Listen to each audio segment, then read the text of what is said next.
So what's up guys? For today's topic, alam niyo na, Delo Gold Ultra. So mga may violent reaction dyan, comment nyo na bago ko to ilagay mamaya. So, ayun.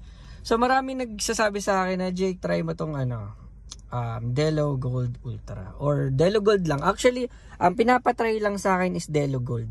Walang Ultra.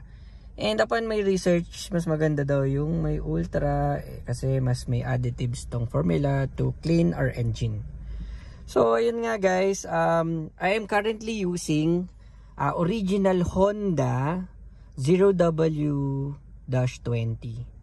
na yung pinaka-high-end yata ng ano na yun, ng Honda engine oil or Honda product.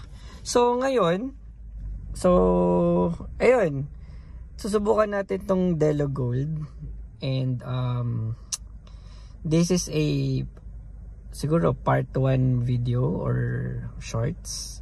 So sa mga violent reaction dyan, warningan nyo na ako ano yung may experience ko. Pero marami naman nagsabi na ang ganda daw, ang lamig daw sa makina. And I notice yung currently na nakalagay sa akin is 0W20. Umiinit yung engine ko. Apparently hindi naman siya to the point na nag-overheat. Pero alam niyo yun, pagka kunwari dadaan kayo sa hood na part, tas kakamatay lang na makina. Sobrang init niya. Original na 0W20 Honda oil ang gamit ko. So this is the first time na ito, kasi may nagsabi rin sa akin na ang lamig daw nito sa makina. So meaning, pag malamig sa makina, safe yung makina mo. Diba? Parang ganun. So malamig siya dahil hindi masyadong nagko-contact yung mga bakal mo. So marami nagsabi sa akin na yung lapot daw nito saktong-sakto dito sa Honda City 2006. Model range is 2003 to 2008.